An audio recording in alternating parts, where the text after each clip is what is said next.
Now, regular listeners will have heard Bookboy Joe in the studio at some point. They'll then have heard Sideshow Joe at some point. But he's our special guest in the studio tonight. It is author Joseph Lander. Hello, Joe. Hello. And we're here to talk about his book, which is called... Murder Anonymous. Murder Anonymous. Yes. Yes. So... take us through this. This is a full-length novella that you've written. Yes. And tell us how you got the idea. I came up with the idea with a complexion of different ideas that I'd written for short stories or tasks that I've done over the years for different school activities and things like that. And so this is...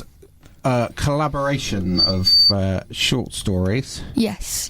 That have been put together to make a long story. Yes, well, it's a collaboration of different ideas, so some of the names may have come from the short stories, some of the bits of the plot, or some of the way that people are and things, that their personalities may have come from those short stories. Right. Because reading the book, it's impossible to tell that you've done it that way. I should actually point out that for the Apology Corner this week, we've been accused of being uncultured in the past.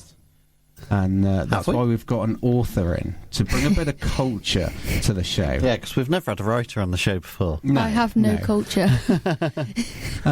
So, yeah, just getting back to the book, you could never tell that it was a number of ideas put together. It does seem like a coherent, normal, regular storyline, and it all gels really well, so very well done for that.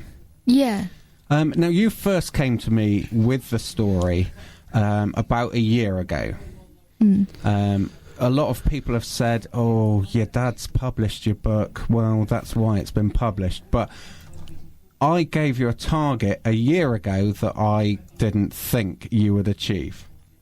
So that target was? 15,000 words. So you started writing this when you were 12. Yes. You wrote the bulk of it before your 13th birthday. Yes, definitely. And it's because I said, if you write a 15,000 word tale that will keep authors gripped, then I will publish you. And that's exactly what you've done. You've written a book. It's a great story. You've got character development in there. It's a plot twist as well at the end, yeah. Yeah. The big thing for me was it's called Murder Anonymous. There is some death in there. Lots, and yes. You're 13. So what inspired you to write a story about death? I enjoy a lot Death. You love death. No, it's more, I like murder stories and crimes and stuff that people need to solve, and murder was just one of the many topics that came into mind when writing this book, and that's something that I'm kind of familiar with because me and my mum watch a lot of crime shows and a lot of murder stuff, so that's what I was familiar with, and that's what came into mind when I was writing the original plot, when putting all the things together, and that's what was very common during the when I was putting these stories together. That was what was very common in these plots.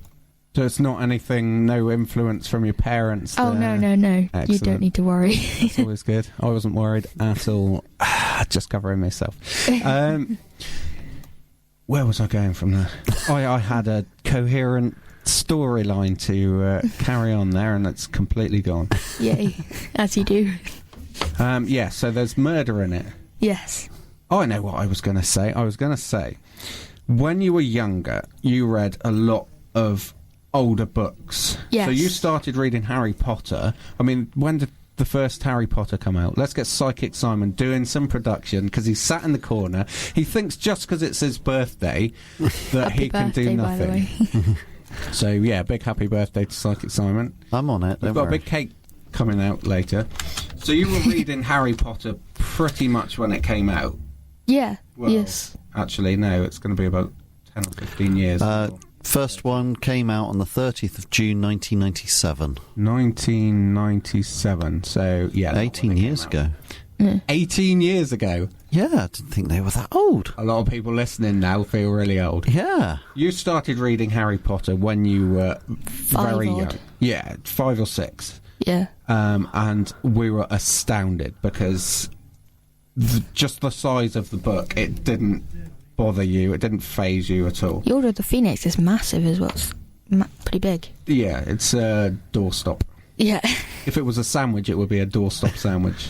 Yeah. We're on to food already. Yeah. And I'm not involved at all, so it's Not quite yet. shocking. Not yet.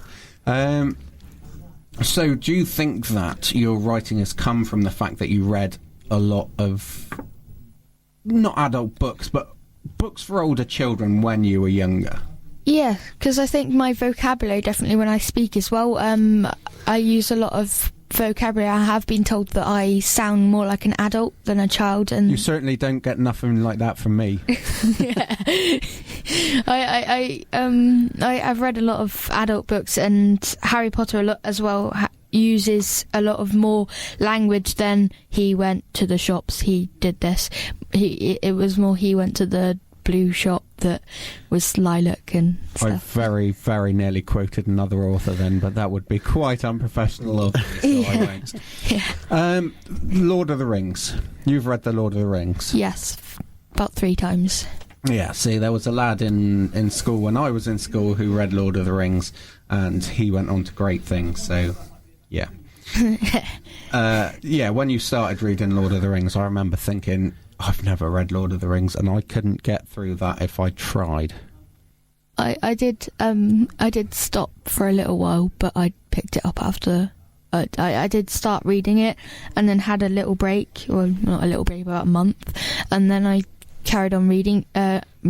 But yeah, I did have a break, so I do have to admit that. That's fine. You still got through it. Yeah, I did.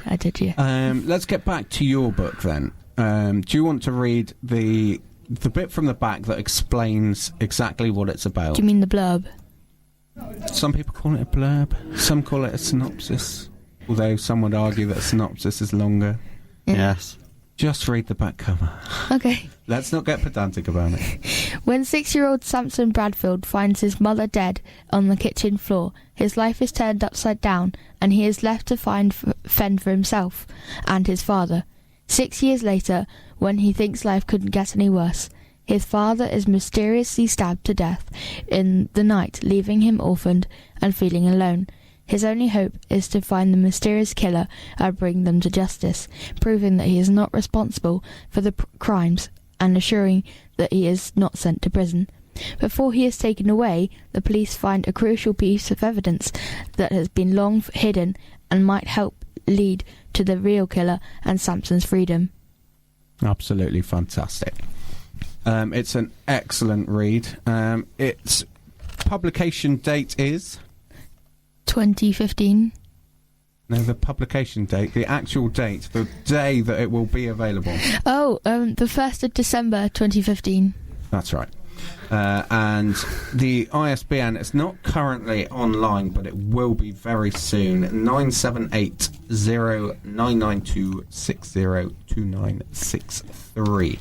Hopefully you had a pen and wrote that down. Should I say grab yourself a pen? Yeah, and do it again. Because the ISBN is the best way to find a book online. It is 9780992602963. It will be available from Amazon online, Waterstones online, but you've also got some in some shops as well already before publication date. Yes.